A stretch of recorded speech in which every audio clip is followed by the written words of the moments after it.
Welcome, fellow seekers of challenge and triumph, to the SufferSooner podcast. Join us on a journey where ordinary souls embark on extraordinary endeavors.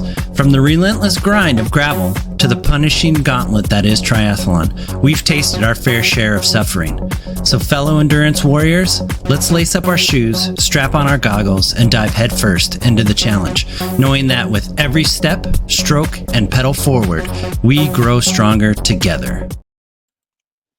What's going on, guys? We're back. We're back. I needed to take a week off because I got super sick. So it was all on me. You can write all the hate mail to SufferSooner@gmail.com and tell how much you missed us.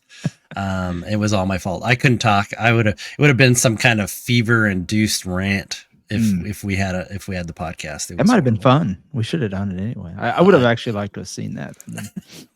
No, I don't even think I could have started my computer. I was so out of it. No, you were pretty miserable. I know. I messaged you.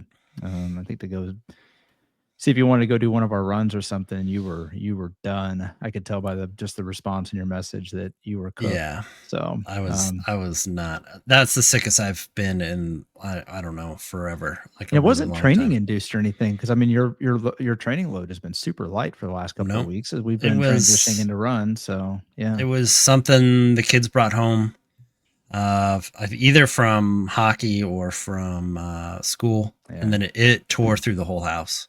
Yeah. So Liam had it first, then Kylie had it, and then me and my wife got it at like the exact same time, and then Caleb's just finishing up right now. Ugh. So he had to miss his games this weekend and practice all last week. So he was tore up. The good news is the house is over it, or getting over it, and you're back, and now you get to apply some of the advice that we've given on this very podcast as to how to get back when you've been sick. To get back. It's not rushing back into it. It's basically since we're running focused this fall, just like usual, it's I think the last big running session I had was like 20 miles. So I'm going to attempt to try to get to 20 miles instead of what my plan says is 24. I should be on this week, or 26, which I'm not going to do that. So it'll be probably a 20-mile week this week if I can do it. I'm going to jump on the treadmill today and we'll see how everything is. Yes. And if it's good, then I'll continue. If not, I'll take another day and it will be what it will be. Yeah, it's fine. So, it'll all come back. Give it a couple of weeks. You'll be back at it. No worries. So yeah. Cool. So this week we're going to talk about some of our top indoor training tips for running and cycling indoors. So I figured it is the season. We're starting to get cold in the mornings. There's frost out there. So the snow will be upon us soon. I know in the north that it snowed already. So it's getting there. It's getting time. So I figured we'd talk about all this fun stuff about training indoors. So my first thing is preparation. I think this is probably the thing that I do the most and that have the most success getting me to train inside is I prep all of my bottles that I'm going to use for the workout. I prep my recovery shake for afterwards. My kit is ready. My shoes, my socks, whatever I need is ready to go before I either if I'm going to do a workout in the morning, it's ready to go the night before. If I'm going to do one in the afternoon, I prep it in the morning, when I'm taking the dogs out and stuff. And then I'll, have it all ready so that the only excuse that I have is that I have to just throw my leg over the bike, or I have to, set up the treadmill to, lower it down to get it into position, and then we're ready to go. So there's no excuse other than I just have to do it. So, sometimes you have to put like a trail of snacks to the bike, Yep. It's like whatever you have to do to convince yourself, just because it's so easy when, like, I know how many times, especially in marathon training over the last couple of years, it's cold outside and, you got to run a long run inside. And if there's any reason to just not go to the treadmill, you're like, oh, dude, I will do laundry. And I'll be like, oh, looks like I need to do some laundry. Let me do that real quick instead of doing my long run. Around, it's been a probably couple weeks since I washed the baseboards. I should probably go ahead and scrub Yeah, those real exactly. quick. Oh, I should do some dusting. I Yeah, never dust. I should yeah, do some dusting though. yeah. Yeah, you'll I find mean, any excuse to just get out of that indoor training. Trust me. But yeah, like I say, if you can get it all prepped and ready, then you're just like, okay, all I have to do is just do it, and that'll work. yeah. So, That's an easy one though. I mean, just get your stuff together and get on it. So yep, that's a nice way to start off the list. yep. The next one is fan or fans. I would say have as multiple fans as you want, like as much air that you can move. If you're riding your bike indoors and there's a pool of water underneath you, you're not getting the gains Mm-hmm. that you should be getting from the workout because your body is too occupied in cooling itself. So that Yeah. means you need more cooling. Now, if there's a couple of little drops of sweat on the ground from a hard effort, then you're probably getting the right amount of airflow over you. But the thing with the fans is you don't have to go and buy the Wahoo $200-$300 Bluetooth fan. Yeah. You can get like a fan that they use for drying carpets that moves a lot of air. crap load of air. Yeah. And that you can just, for $100 and that'll blow obscene amount of air on you. Yeah, there's a couple other things I know people do. So people go to Costco or Sam's Club and buy the big barrel fan that's like $100. Like I got one of those. $100. Yeah, Yep. Like it sounds crazy, but if you've got the space in your room, that those Mm-hmm. things move, to your point, a ton of air. Those carpet cleaners. I mean, I'm looking at it right now. I think it's the Vortex. Is that what they're called? Those little Vortex fans. Yeah. They get a couple of those, and the other thing is you can create like an air pattern in your room too if you get enough. And because the thing is, like the room I have dedicated for this is typical 10 by 12 bedroom or something like that. It's not a very big room, and so even with the ceiling fan and multiple fans going, a lot of times the air is just hot. Now you're just moving hot air around, and I know some people would go as far to buy a portable air conditioner unit to put in that room. Yep. Now that's probably, I don't have one of those. I think it'd be a good investment because it gets pretty dang hot in these rooms. Yeah. So that's the other thing, is make sure you have ventilation too. And there's oftentimes I've got a window right by my bike. I'll open the window when it's single digits outside just to let some cold air in, because you'd rather be a little cool than overheating in the workout. You're just, to your point, you're not getting the gains you think you're getting. So, and you're sure as heck not gonna, like I'm wanting to lose some weight this winter. I'm not going to lose weight by just sweating it off. That's not a good way to do it. So it's not the best way to do it. Yeah, just having the airflow around you, it makes, especially if you have to do a hard effort. It's like a hard, you have to do like sprints on the treadmill or hard efforts on the bike. Like it makes them easier. Like it's really easy to like shut your whole system. Your body will shut itself down when it's too hot. Mm-hmm. So. Definitely the fans. I would get as much fans and cooling as you can. Like I said, just to make sure that there's no sweat pooling underneath you. If there is, then you need more fans. You need more airflow. Yeah. So, another thing, this is a thing I employ too, is I have a reward for getting on the trainer or like doing an indoor run. So like I'll have like a show that I'm watching and I can only watch it when I'm on the trainer or I'm a big fan of that Jack Ryan from Amazon. And so I used so like two years ago it came out with the first one, and it was really good. And so I was like, okay, this show is really good. I only get to watch it when I'm riding on my easy rides. And so, man, I was spot on for easy rides for that whole month, because it's like, you do an hour easy ride and you get to watch like 1.5 episodes. And then you're like, oh, I could ride a little bit longer. And it's like, so it's having a reward like that, or like maybe you have like maybe you don't train with music, but now's a good time to train with music if that helps you get onto the trainer. Like that's a huge reward for me. I don't train with music. I don't train outside with music. Right. Unless the unless it's unless I'm training by myself and I don't have Mhm. anybody to talk to, then I'll go and train with music. But Yeah. it's a huge reward to train with music. So I try not to use it in my everyday training. Yeah. So Yeah, so you went the probably the smart route on rewards. For me, a reward would be like, well, I can just have a chocolate chip cookie as my fueling strategy for the for the training so buddy. so I do have that kind of reward too. So anytime I do an indoor ramp test, I go Yeah, to Longboards, which is a nice. Hawaiian burrito place here Oh, that's yeah, so good, and yeah, I love that place. yeah, And I mean, it's totally not healthy for sure. yeah, But man, anytime I do a ramp test or FTP test, yeah, that's the reward. Every yeah. single time I go there.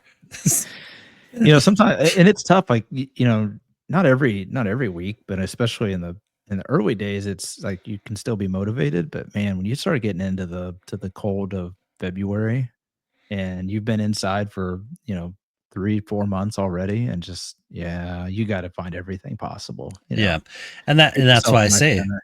Yeah. Yeah, that's why I say you have these rewards that you don't use every day. Like, like if you're a person that listens to music on every single workout, I would highly suggest that on some of the workouts you don't listen to music. Mhm. And so you just try to like mentally so that it is a little bit more of a reward for you.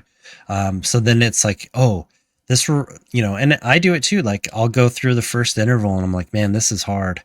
Mm. I'm going to need a little extra today. And that's the first thing I reach to is the headphones and I Mhm. start listening to music. And usually 99% of the time I can make it through the rest of the workout just on music alone. Yeah. Yeah. Um, you know, so I don't have 99 to reward 99 myself with the chocolate chip cookie yet, but it has been there too.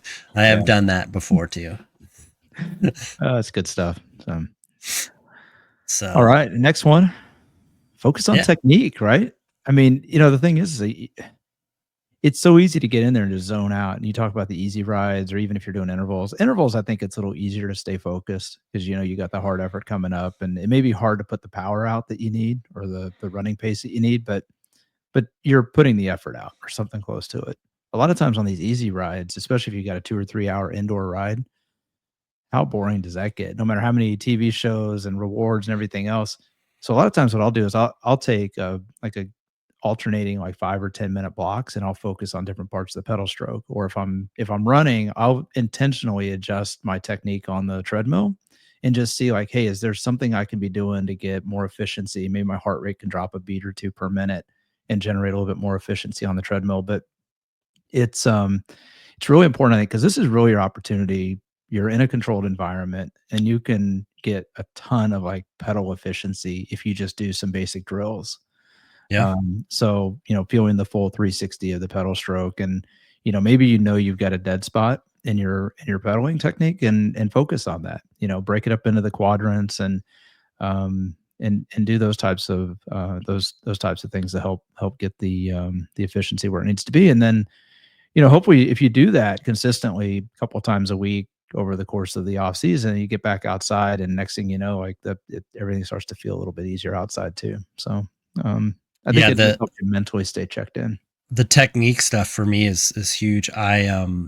This is the time I focus on cadence Mhm. in running and biking. So I'll do cadence pyramids on the trainer. And Mm. so it's like, I'll start out at my normal cadence and then every 5 minutes I'll raise it by, 10 revolutions. The power is set on the trainer, so it Yeah, just stays at the same power. And here I am, spinning at 120 RPMs, yeah, yeah. and Try not to then bounce. Yeah, yeah, try yeah, not to bounce, but really just focusing on it, and then I work my way back down, and that, you do that, 2 or 3 times during a 2 hour workout. You've gone through at least 90% of that workout working on just cadence, not even the power. You're just, kind of engaged that way. yeah, And then the same thing with running. I do a lot of cadence work on there, especially on the longer runs, but we'll get to it later, but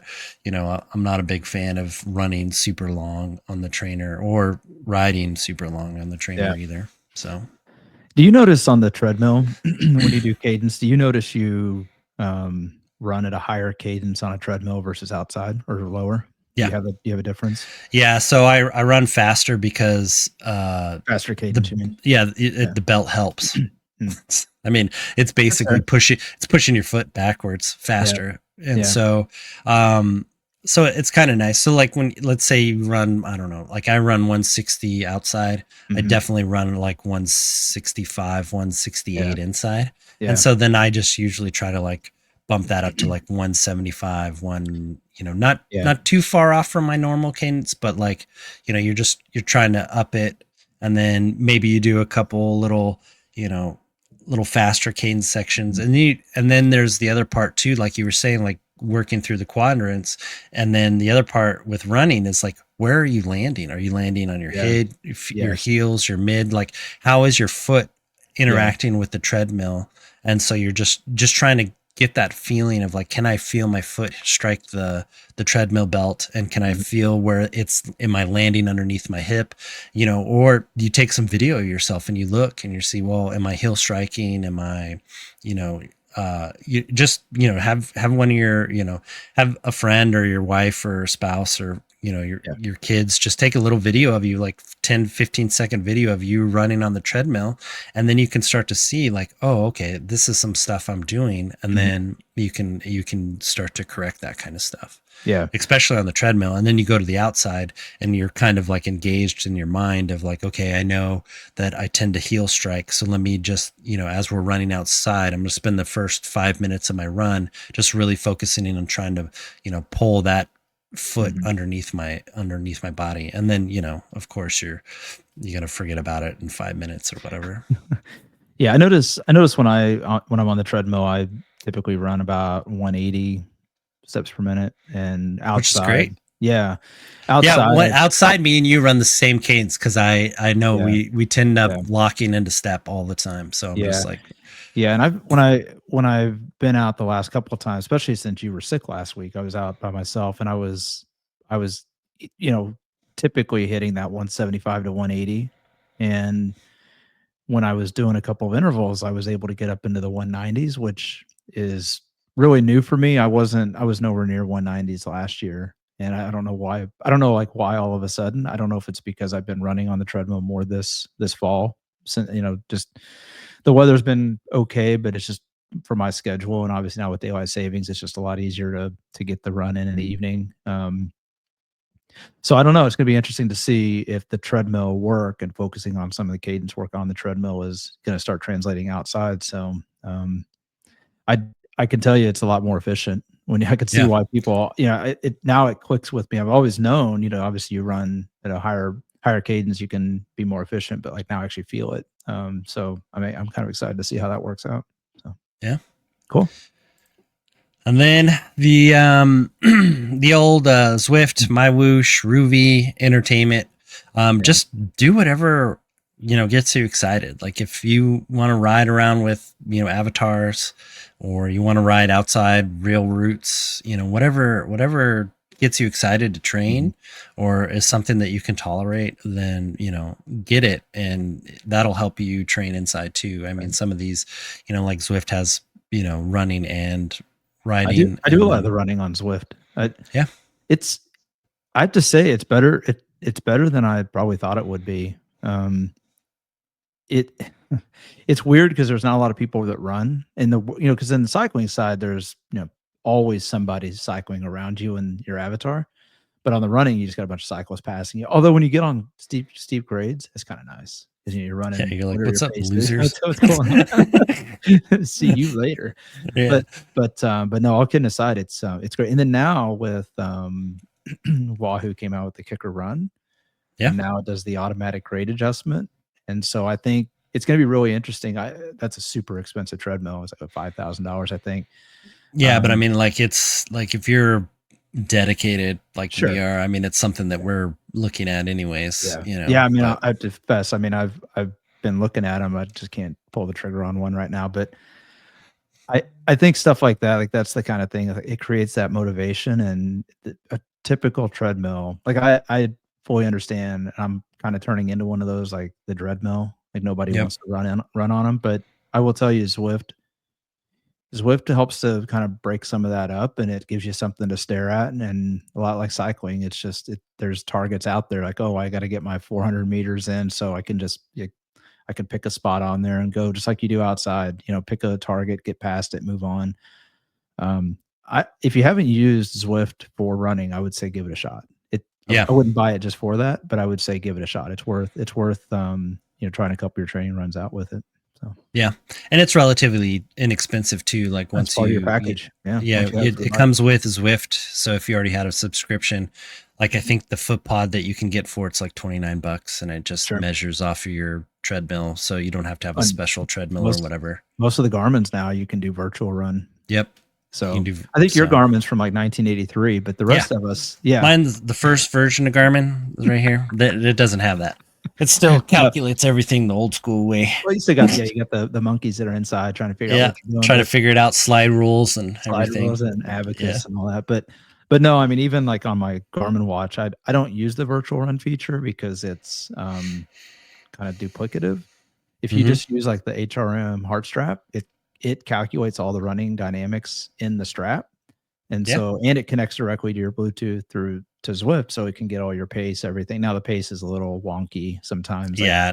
I'll be I mean, and running and that's another thing too is guys don't think your indoor pace is your outdoor pace yeah, on the bike or on the run. that's a Like great call it's out. just stop, like don't even look at pace. You're looking at two things, power or heart rate, What are you talking and about?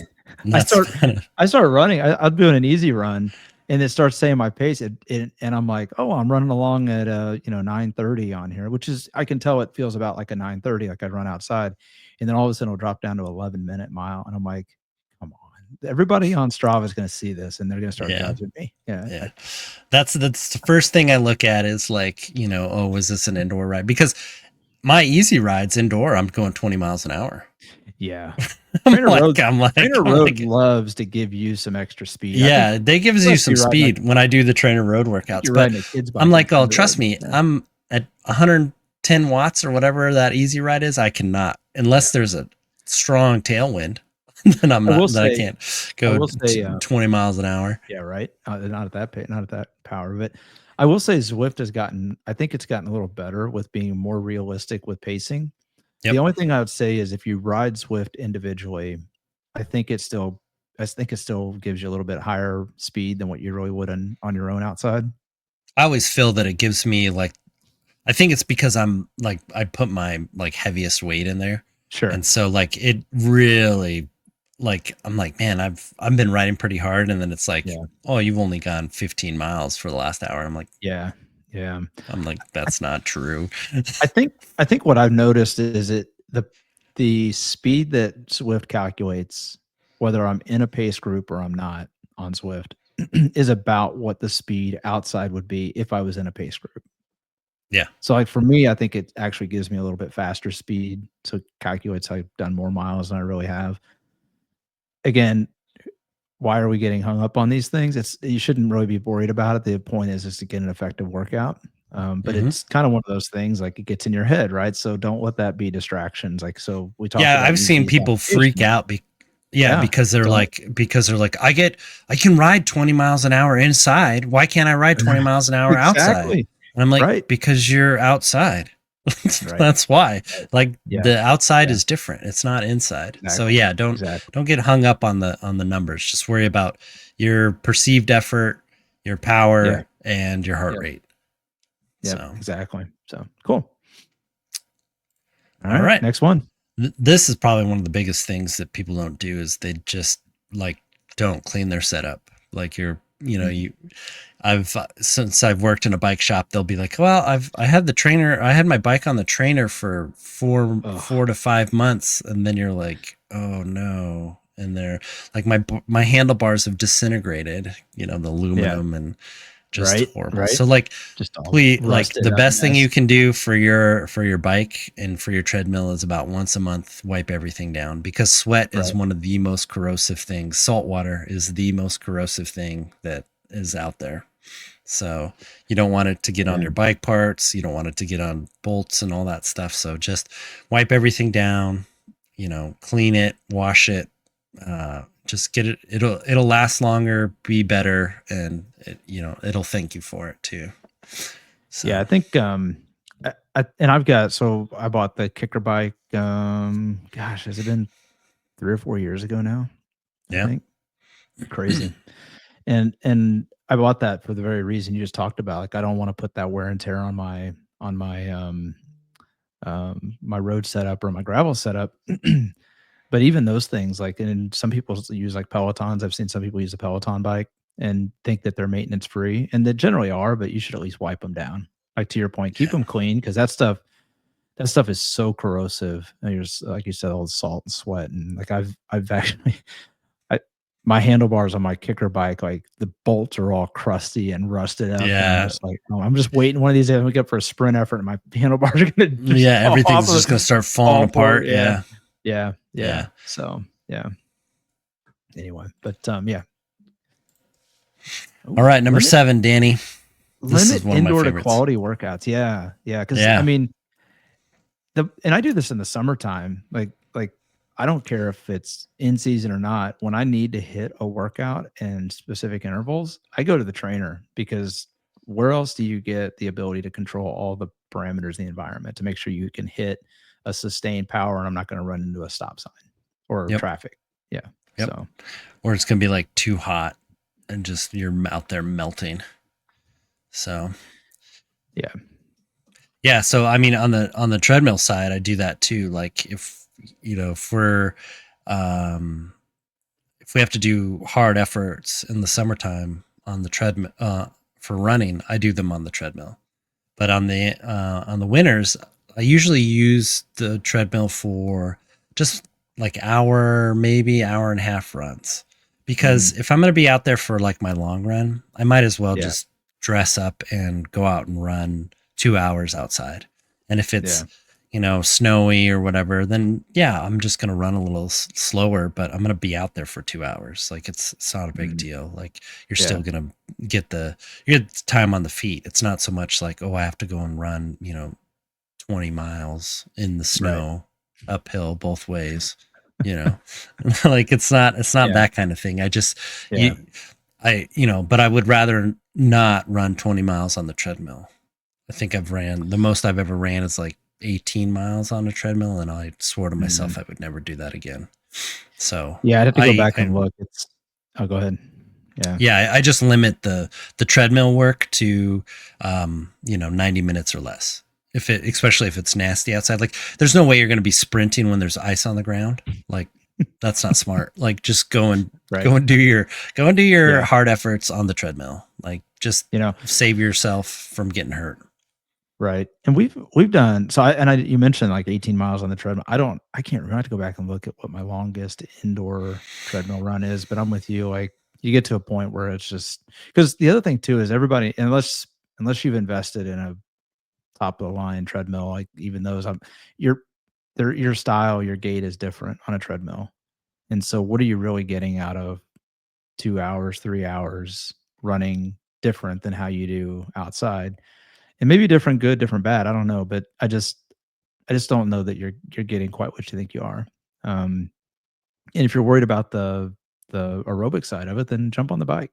Yep. Get some, do an hour and a half on the treadmill, and then go do an hour and a half on the bike, and then get your 3 hours of aerobic, fitness there. So, um, yeah, and I'm with you. Like, the other thing we've done is, we're fortunate here in Kansas City. We got the cave systems that we can go run in, so we can, like, if we want to be able to get outside and do that speed work, we could do that. But barring that, I mean, unless you got an indoor track or something like that, just, the treadmill's the only option we're going to have. It's just kind of pointless to try to go outside and do it in bad weather. So, Yeah.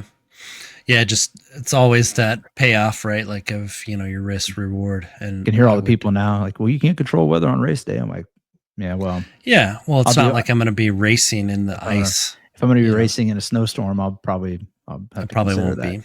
Yeah. That's not worth it. It's the runner's high, man. Yes, the runner's high that doesn't exist.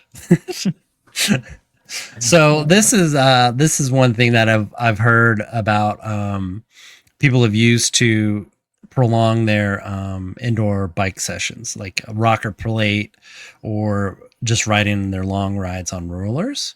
So Right. the theory is and seems to be backed up by experience is that the your trainer, the bike moves underneath you more like it would outside, and Mhm. then therefore like you don't get all the pressure sores or the stiffness, and it feels more like you're riding outside, and so therefore it makes the indoor riding more conducive to riding longer.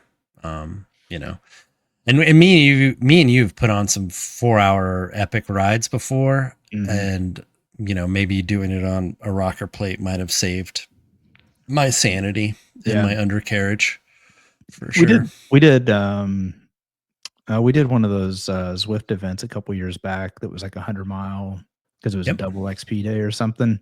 And it was a double XP and double draft, if I remember right. Yeah. And it was a pretty tough course, if I also remember. So, like, and at that time, I had the kicker climb setup that would raise the front of the bike with the grade and Zwift. And but I'm with you, like, even that, like, oh my gosh, I couldn't move after we got done with that. And that goes back into the whole, like, how can you recover for your next workout? Like, Yeah.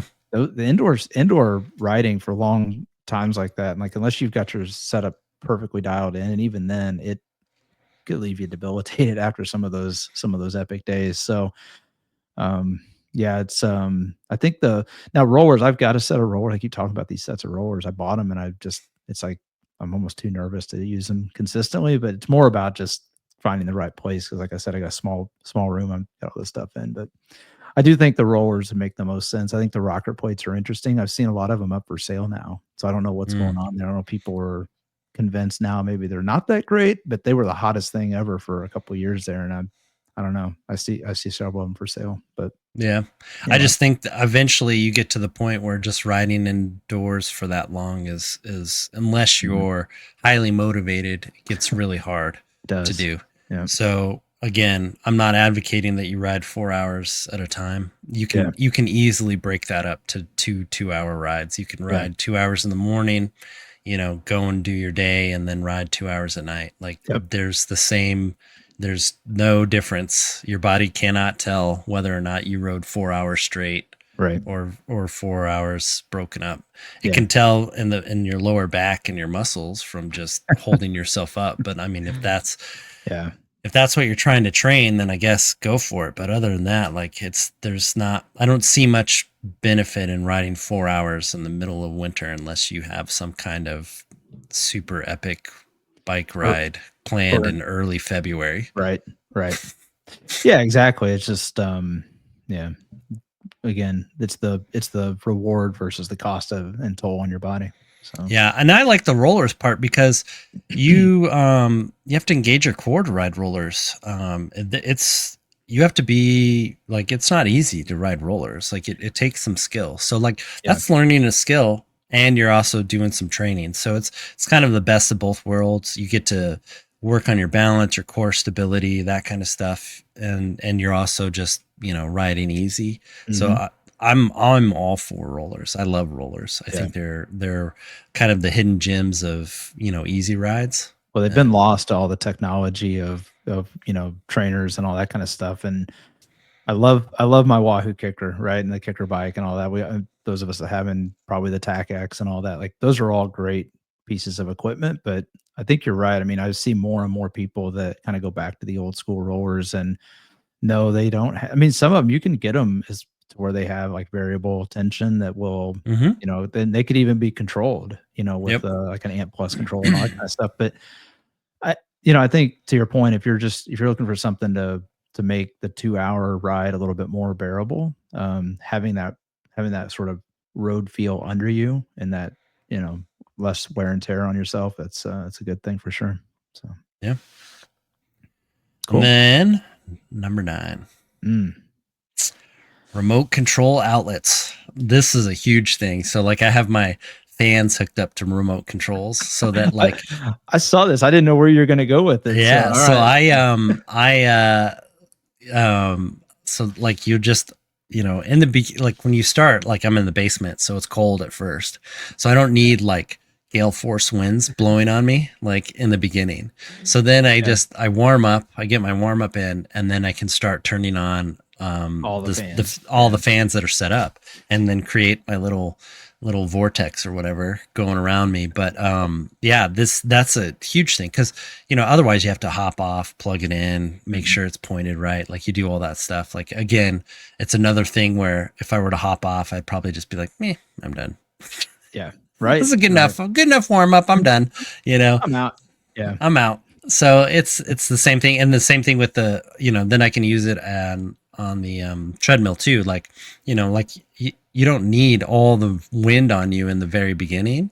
It's just when you Mhm. start to once you get through that warm up, you're like, okay, now I'm ready to get into my set. So I'm gonna turn my fans on and go. It's just one more thing to just kind of smooth out all that other Yeah. stuff. And then sometimes it's cold enough down there that I don't need like you know two of the three fans on, or I just need like this one fan that I like Mhm. on. Like so then it's kind of nice having that kind of control. So Yeah. and they're stupid cheap. They're like Yeah. I think they're like $20 for that for the outlet, and then it comes with the little remote that I have on the table next to me, and I just turn it on, turn it off. It's really easy. So Yeah. it's great. Again, it's like you said, I mean, it's find those things that work because I'm with you. I get off the bike. So I've had this a couple of times. I've got the kicker fan in front of me that does have the Bluetooth and all that. But I Yeah, I mean, have that no, one too, and yeah, yeah, that's usually the it's first one I awesome. turn on. Yeah. But it doesn't like look, it's great. I love it, but it doesn't move enough air. Okay, can we No. all just be honest? It's like they advertise it like it's this like singular device you can put in front of you, and you're gonna have like a 20-mile-an-hour headwind in front. Yeah, it's not moving enough air. Maybe it's No. a feels like a 20-mile-an-hour. I don't know. I don't believe that, but I like it. I enjoy having it. I'm glad I have it because it is variable, like with your heart rate. To your point, in the warm up, I don't need a 20-mile-an-hour headwind, Nope. and by the time I'm in my set, I might.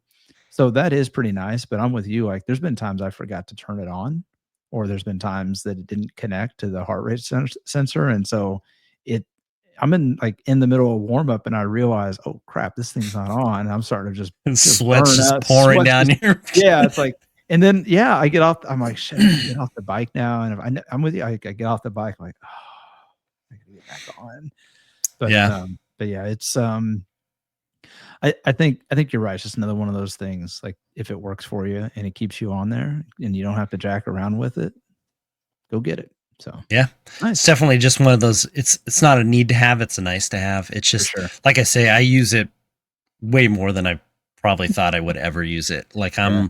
I'm like remoting my fans on and off, like during the cool down, I'm like turning them off, or like, during the recoveries, I'm like, oh, I don't need to like cool off, or like, oh, I need to cool off. I'm getting a little too hot. Like Oh my it's gosh. just one of those things that I'm I'm just just, picturing you with, like, a control board out in front of you. You got oh is it man, I would dials? You love can to, just yeah, start turning the dials so that get the the disco lights going, disco lights go on. matching up to my music. Whatever gets What the a workout in, mess man. It just you are. sometimes you have to do something crazy like Oh that just to god, get it to work. So, that's great. all right, the final one, man. This is as I was thinking of putting this list together, this is like one of the ones I thought about, is that people don't get fitted on their indoor bike. Like they just you take, let's say you take your road bike from outside, and then you're like, well, I was fitted on that, that's good, I'm Yeah, going to put it on this stationary trainer that doesn't yeah, move underneath me, and then I'm going to ride, and then they find like, oh man, in about an hour in, I'm getting saddle sores, or I'm getting mhm, chafing or something like that. It's because the bike's not moving underneath yeah, you like it does out on the road, and so your fit is probably different too. yeah. So Kind of in the vein of the fit is, do an FTP test inside and mhm. versus Yeah. outside because your power output is different. Yep. I don't care if it's the same bike, same pedals, same power meters, your power is gonna be different. Yep. And the reason is for that what you just said, the bike doesn't move under you, you don't have the road kind of pushing back against you and all those kinds of things. Now, it may not be much different, may not be a huge difference, I'm sure it's person to person, but, like, getting back to that, like, get your bike comfortable and then get your numbers so you're getting the best workout you can get. and don't just assume everything translates from one to the other, indoor to outdoor, because it definitely does not. And it's weird. Like I've noticed that on my bike. Like I'm my setup, like I have a different saddle. I have my kicker bike. I have its positions, like the measurements aren't nearly the same because I've had to tweak it until I found a spot that I can actually sit there for a couple hours and get my workout in. So Yeah, because it really makes a difference whether or not your bike is able to move underneath you mhm. relative to, and that's what I do when I fit people. Like it's like, yes, I'm fitting you here on your trainer, but when you Yeah, go outside and ride, that's when you need to pay attention to what's going on, that's and right. then we make adjustments for that because, or or if they're like, hey, I'm riding this, for the next 3 months inside, then I'm like, okay, well then Mhm. let's get this comfortable for you inside, That's and right. then and then I'll come back in a couple of months and get you set up for outside. So, and then the other vein of that too is like if you're racing like triathlon and Yeah, then you have a road bike on your trainer, then it's like that's two different bikes. So yeah, you're basically losing all of your adaptation that you gained for being fit and adapting to the TT bike. You're now losing that on your road bike because you're yeah, riding it on the trainer.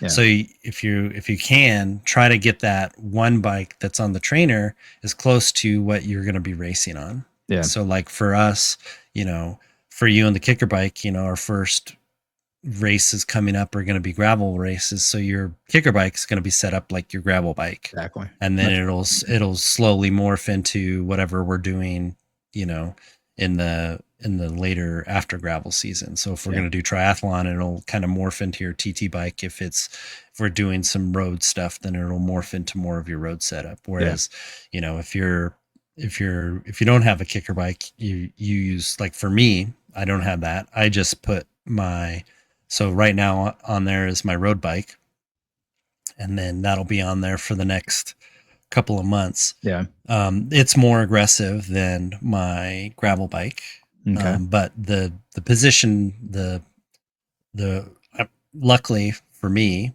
most of my positions on all three of my bikes are almost the same. It's just how high and low my front end is.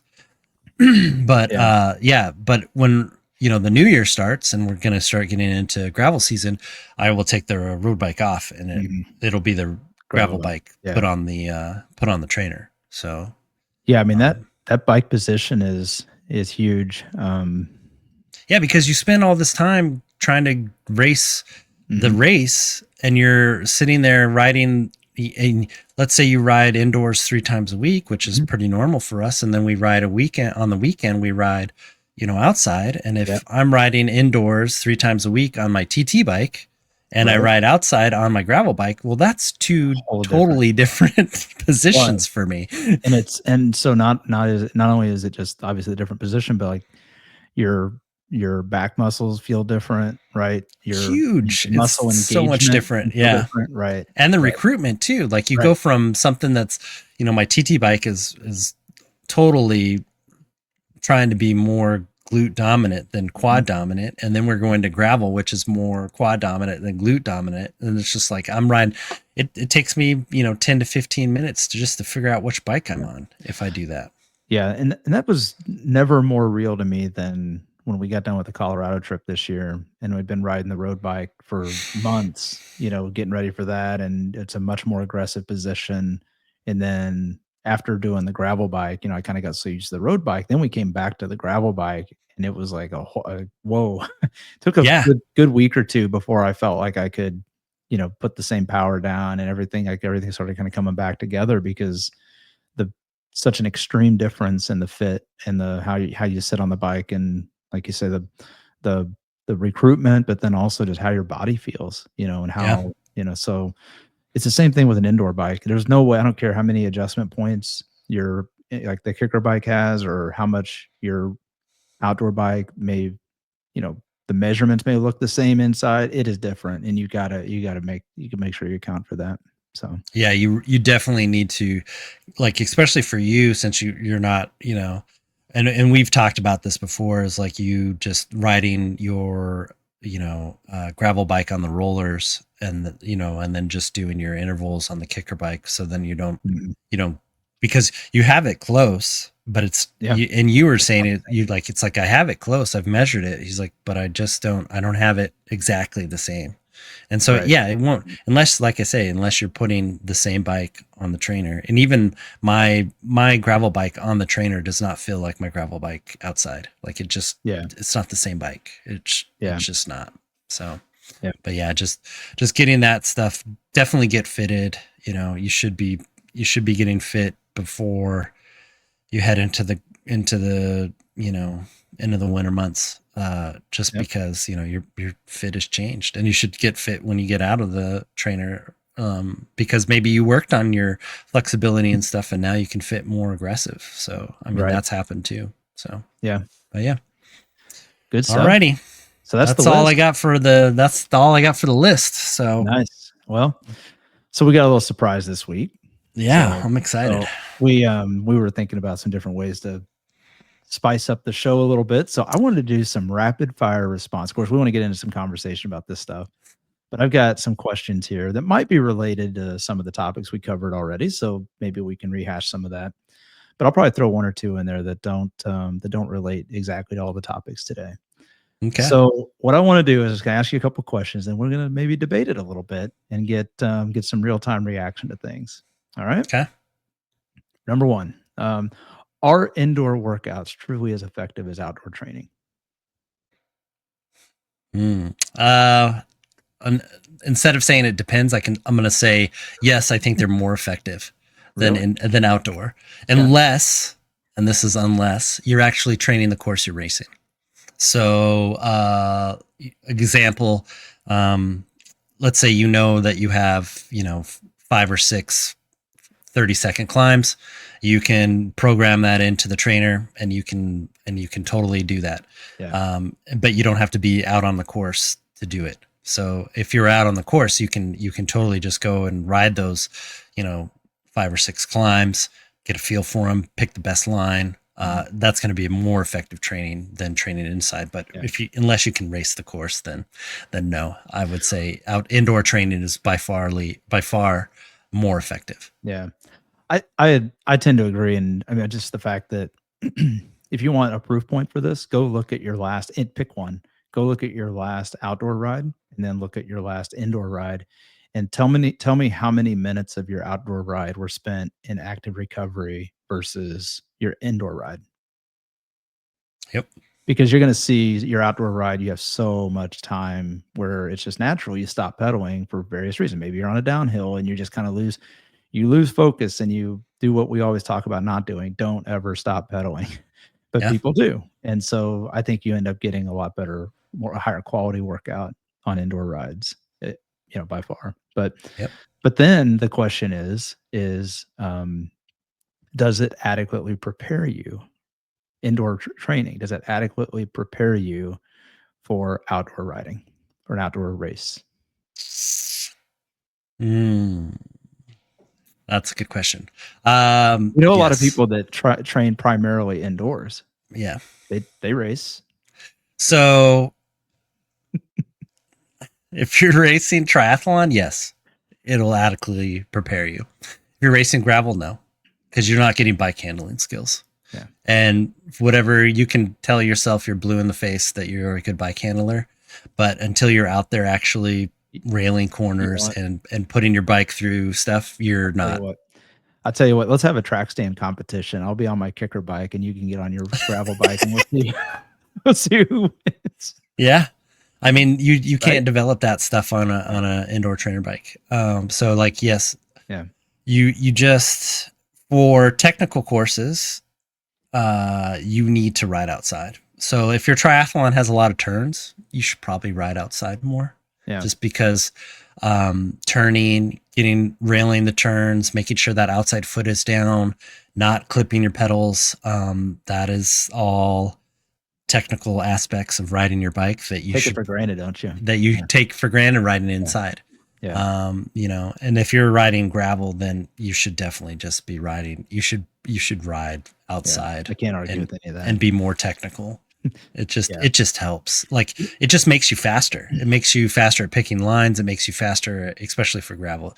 It makes you faster at picking the corners, whether or not the corner looks soft, whether or not it looks like something you can rail. Mhm. Finding the best path in gravel. Like that's all technical stuff that you're not going to get on Swift or Ruby or anything else. The other So thing and I think especially for gravel, like you said, one of the things that I said when I first started riding gravel, um, and I first went on some of those long rides, you probably remember this, I came back and I said how like you get no free miles in gravel. It's constant resistance. And our thing is like riding gravel is the closest thing you can get to riding an indoor trainer outside. And that's not because indoor trainers prepare you to do that. It's because gravel is such a hard sport relative to road cycling that you have the constant resistance. And how many times have we been riding and doing events where you almost have to pedal as hard downhill, like because you're going into some chunky terrain or you're going into a headwind and there's just no free miles. You've got to, in order to keep your momentum and your speed, you got to pedal just as hard downhill as you did uphill. yep, There's just no relief. And I don't think any type of indoor training can ever prepare you for the dynamics that gravel presents. So, yep. um, all right. Um, here's one for you. Do apps like Zwift and Ruby and these types of, VR apps, do they create an artificial sense of achievement? I mean, if you look at achievement, it's just like, oh, I rode my bike today. That's an achievement. Whether you did it outside or inside, I don't really care. Mm. Like, I mean, are you talking about like, oh, you get a root badge and then therefore you get like a medal and then I don't think anybody cares about it that much. I mean, maybe they do. I don't care. But for me, it's just like, the achievement is, did I ride my Isn't bike today? isn't there like a hyper focus on competition in Zwift, especially in the Zwift racing? So like, Oh, okay. So you're saying like, oh, I'm a Cat 1 or a Cat C Zwift racer and I've won the Cat. It doesn't right. matter. It's all online. It's online cheating. Anybody who's played any online games like Call of Duty or Quake or any of that stuff, you know what it's like when there's Quake. cheaters. Yeah, cheaters in the lobby. All right, Like, let's get you to bed, Grandpa. let's go to bed, Grandpa. Quake. No, but I mean, like you get on like Fortnite or something like that. Yeah, Like, yeah, yeah. they have aim bots. They have the same thing with, you can cheat Zwift easy. You just say that I'll put my FTP and I'll Yeah. weigh 60 pounds. Yeah. And I'll be cat A group any day of the week. But it's like, who's it really? Like, there's no money. Yeah. There is money in the other stuff, but you have to do certain things like, you have to have two power sources that are measuring, and you Yeah. have to have your weight the day of the race. Yeah.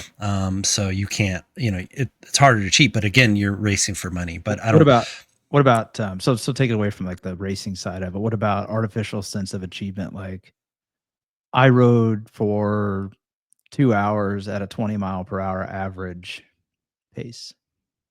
Yeah, that's like when people tell me their average pace outside, they always give me their best average with a tailwind. Yeah. It's Right? like, oh, I rode up interurban at 30 miles an hour. I was like, Yeah. oh, so Yeah, but okay, yeah. Well, what'd you ride back at? it was a Oh, 28 mile an 5. hour tailwind. Yeah, Yeah. yeah, it's like 5 miles an hour back. It's like, okay, well, Yeah. all right then. Yeah. It just, I don't know. I don't run in circles when anybody tells me like, oh, like I can ride 30 miles an hour. It's like, Yeah. no, it's more like, oh, I rode for 5 hours. That's the achievement. Yeah. I think over the summer when Tour de France was on, I was watching the move and Lance was talking about. He's like, you know what? I stopped looking at like routes and looking at or talking to people about distance and time and anything like that. The only thing I care about elevation gain. How many Yep. feet did you climb today? Yeah. I Like, you mean, can't hide from the hills, guys. no. You can't hide from the hills. Like, Well, how yeah, many times have I compared it to vertical feet per mile? yeah, right, And I tell you, oh, it's just like riding at Humphreys, or it's just yeah, like this ride, or it's just like this ride. Like, it's like, yeah, but it's twice as long. It's like, I don't, the length doesn't matter. I can Yeah. pedal all day as long as I can feed the engine. I'm just Right. worried about how freaking hard it is. Yeah. And Yeah. you get to these metrics of just telling you like how hard it's going to be, like, Right. vertical feet per mile or vertical meters per Right. kilometer, or all that kind of stuff, like or your elevation, what's the elevation gain over the whole thing, like, when a lot of times we'll be out riding and I'll be like, yeah, it feels like we've done 3K already. And, Mhm. or we get to an Usually pretty end and close. we're like, this is like a 6K day or whatever. It's like, Yeah. yeah, it's like, yeah, we've been out here riding our bikes for whatever time it's been, but it's really about how hard that is. Yeah. Um, I think when we look at our course selection for training routes next spring, when we get back outside, I think we gotta look at, we were very fortunate this year. We found some really hard courses around us that we knew we knew the roads were always there. We never really rode them. Like, we never really spent a lot of time on 'em, maybe individually, but, like, last year, remember, we put together a couple of days, a couple of routes, and they were hard. I mean, they were almost 1,000 feet per 10 miles yeah, easily in the yeah. Midwest, and not just, like, punchy rollers all the time. Like, there's actually, there's no big sustained climbs around here, but there are some sections where you had to hold on to some power, and, man, I tell you, we gotta go back and get those routes next year and, like, Yeah. work those in, because I think that's the piece that, to your point earlier, it's easy to it's I shouldn't say it's easy. It's different to go out and ride the flat course for 5 hours, and you can do that, and you know what? You can hold a high percent of your FTP doing the flat course for 5 hours. What about when you got, you know, for 5 hours, but you've got 8,000 feet of climbing in And you there? got to, like, sometimes you got to sneak over your threshold And it and then might you got to be, come yeah, back and then, yeah, you might and ride then, fewer miles overall, which is fine, but you did 8,000 feet of climbing. And if you did even if you did the same average or normalized percent of your FTP, you're gonna feel that 8,000 feet a whole well, lot what's different. harder, Danny, riding 100 miles with 6K or riding 60 miles at, 8K, Yeah. Well, I right? can tell you, I mean, just like we learned in They both Colorado. take about the same time, Yeah. you know? But how fast did we learn in Colorado that you start stacking up those sustained climbs, like, your body I mean, even if you train it, I think if you train it, it probably is different, because you start focusing on that. But I think if you've trained with climbing if you've trained with climbing and then you go ride a flat course, you can do that. But if you Yeah. ride flat courses and you wanna go do climbing, you you can and you'll do fine, but it's different, and you'll be zapped a lot faster, I think. 'Cause I've no I mean, I've seen this when we did Mount Evans. When I did it myself a couple years ago, there were some people that flew in from Florida the night before that lived in the Orlando area, and I know the roads they ride on. They flew in the Yeah. night before and they went and rode it, and they'd been through the punishing gauntlet is what they look like. And Yeah. these are good athletes, and so I just think you can't hide from altitude and No. from from feet gain. So it's No, interesting. and I think that's the difference too. Like, with like something like Mount Evans, it's, I would say in some parts it's easier than some of the, like if we were to do a 10,000 foot elevation ride here versus Mount Evans, I would say that the one here would probably be a little bit harder Mm, because um it's one thing when it's sustained, the gradient sustained, and you can just kind of lock into a pace, and then you just stamp that out for the yeah, next, however long it takes, and that's exactly what I did.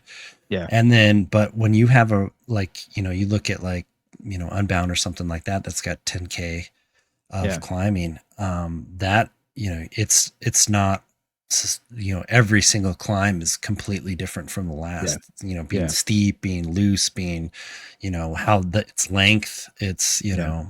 all that kind I of stuff. I So think variable variable courses like that are always harder than the sustained, yeah. because, like you said, if nothing else, when you're in a every time you're presented with a punchy climb versus a long sustained climb, you're more likely to go over that threshold. Yep. You know what I mean? And no matter how disciplined of a rider you are, and you know whether you're that's the beauty of indoor trainers is they get into erg mode and you don't have to do anything. You don't have to think Yeah. about it, You just have to pedal.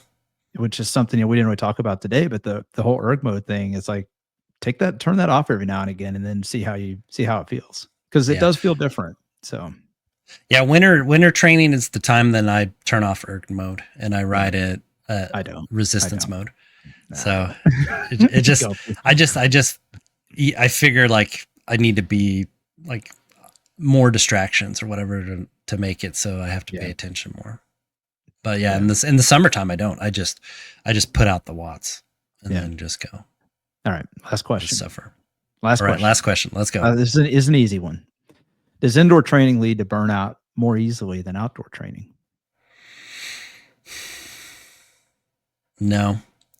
I think it's the opposite. I think if you're spending a lot of time trying to ride outdoors, especially in the winter months, you got to gear up. It takes about like 30 minutes or whatever to get all kitted up to go ride 2 hours and then spend another 30 minutes derobing and, hanging all that stuff up. Sure. Like it's just a lot more time that you're spent thinking about riding than indoor actually riding. Yeah. Yeah. So I feel like, what about summer outdoor riding to indoor winter riding? So summer outdoor riding is the best. Like you just get on your kit and go. Yeah, you can never burn out on that. I'm like, yes, it can be too hot, but it's like, go get a slushie, man.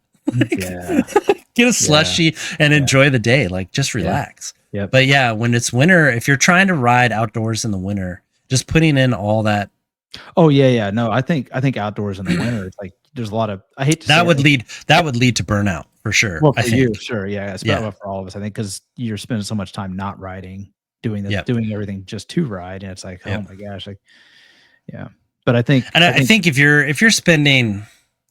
trying to spend your summer time that you ride outdoors on the indoor trainer during the winter, then you should really think about your life choices right there.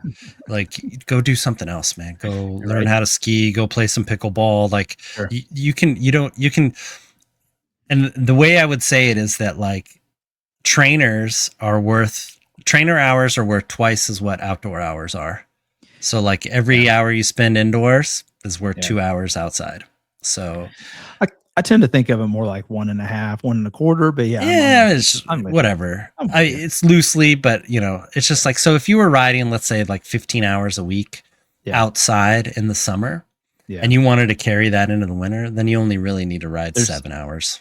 There's a guy we ran across in Colorado that I added on Strava. Oh wait, actually, I think he added me. Yeah, he added you because you had the same kit. He didn't add you. He said, "Screw that guy." Did he add you? Did he add you? Did anybody? No, he didn't add you. He added me. But he rides like 40 hours a week outside. Yeah, and he rides a ton of mileage and a lot of elevation too. And he's a fast rider. He's a good rider. And he I've seen some of his rides here recently, and he's still riding outside in Colorado, which he's in the Boulder area, so a little lower elevation. I'd probably just cold more than snowy right now, although I think they did just get a big snowstorm. But when you've got cold weather in the area, I guarantee he's got a closet full of cold weather gear, the same we do for summer gear, right? So it's probably nothing for him to throw on, the long sleeves and the full length bibs and go get it, go after it. But I don't see somebody like that spending 40 hours on a trainer.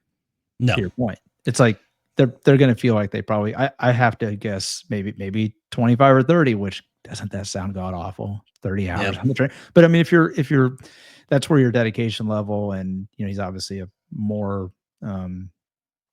a stronger cyclist than we are, right? I mean, he's probably more dedicated to it in some ways, because he's obviously putting that much time into it. But maybe the pros, right, put in that kind of hours on a trainer, but they don't train inside. They go to where it's warm. They just go where it's warm. Yeah. And the thing about So don't do it Colorado to too yourself. is you're at that higher elevation, so the UV is a lot Oh, yeah. more. Yeah, So you get a 40, 30 or 40-degree day, like, if the yeah, sun's you can shining, ride, it's and if beautiful. a black kid is going to be roasting. Yeah, yeah, Like I've done that before. Like yeah, coming from New Mexico, it's the same thing. Like we would yeah, ride in 40-degree weather, and it was nice. All yeah, you need is warmers, and it's yeah. just the black would absorb all the. As long as the sun was out, you were You're nice. doing good. Yeah, Yeah, and yeah. it's really like a great day. But here it's not the same. No. And it's just this lower elevation, this colder weather here, it just, you have humidity in the air. Right. I have to bundle up a lot more here, and I do have the winter gear, and if it's like a light wind day and it's going to be sunny, yeah, I'll ride outside. Sure. But like, I'm not going to spend 10 hours out there like riding all day just to I ride in the cold. I'll tell you, Like, so especially around here, it's not so much the cold that would bother. I mean, obviously, so take the day you just described. I would go ride 4 or 5 hours out there. I could do a nice yeah, long ride. yeah, Here's why I wouldn't though, is I think people's brains turn off as drivers, and they forget that people are still able to ride bikes when it's a nice cool day outside. And from a safety perspective, I feel a lot less safe going out this time of year. From once you get to daylight savings until you get to the next daylight savings sometime in March, yep. I don't feel safe on the roads as safe Yeah, I because am. people are just idiots. So, I'm lit up from the front to back. yeah, Just yeah, when it's like this, even if we're riding in the middle of the day, it's yeah, like flasher on the front, flasher on the back. yeah. Because I just think people get in that mode of like, oh, They're not cyclists used to it. aren't out now. It's daylight Right. savings. They put their It's bikes up. They're subconscious. done. Yeah, it's And you subconscious. just, They're not even thinking about it. yeah, they're not even thinking about it. They're like, oh, cyclists don't ride out in this. Who would want to be out in this? And Kind of then, idiots out here riding in this and then they beautiful see weather. us two riding down the road. And then all those idiots. Yeah. Yeah, Let me just yeah, right. put them out of their misery. But Yeah, yeah, definitely. I have, and the other part too is like, I'm not going to be riding my road bike outside no, when it's cold, too because you freaking just go cold. too fast. Yeah. So like riding gravel is the perfect time, or, Listen to you, Mr. Elitist. Oh, you just go too fast. But it's not, I go faster and I get colder. And so I'm like a big baby when it comes to being cold. yeah, so anybody out there that's riding a road bike at 15 miles an hour instead of Travis at 25, just know he's riding faster. He wants you to know he's No, riding I'm not faster. riding faster. I don't know. Yeah, get out of here. Yeah. No, all kidding aside though, I mean, it does get to a point if you're riding, I think really 15, 16 miles an hour, like you got to remember that's a wind chill. Yep. And so you might as well take 10 to 15 degrees off the temperature, whatever it is. So if it's 40, now it's below freezing.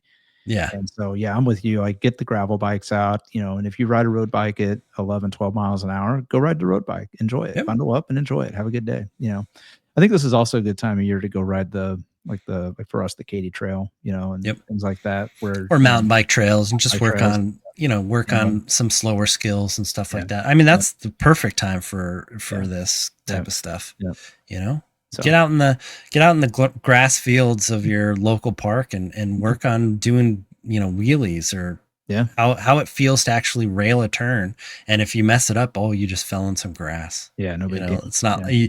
you're not like sliding across gravel Right. or anything like that. You're just, make these mistakes, especially during this time. Yeah. And, and where there's, not the consequences, not, you're breaking it's fine. something. You're just getting grass in your kit. So Yeah. Cool. Well, anyway, so that was the questions I had today. So what I'd like to do is, if people like that segment, maybe we can get a few comments or something. Yeah, definitely. Because I mean, we like to try to mix up the show a little bit and try to get some real time reactions on some things. So good. Yeah. If you have some good questions, submit them to us for sure. Yeah. If you've made it this far in the episode, please give us a like and a thumbs up. It really helps us out. Share it with your friends for sure. We're just trying to grow this channel and be something that, people are entertained by. So, yeah, definitely just share with everybody, and thanks for listening, and we'll talk to you guys next week. Thank you for listening to this episode. Please, if you like what we are doing here, leave a like, rate us, comment, subscribe, and share with your friends. It really helps us grow and finds us more SufferSooner squad mates. And remember, when the finish line feels impossibly far away, We don't give up, we push harder, we dig deeper, and we find solace in the knowledge that our suffering is temporary and our resilience is forever.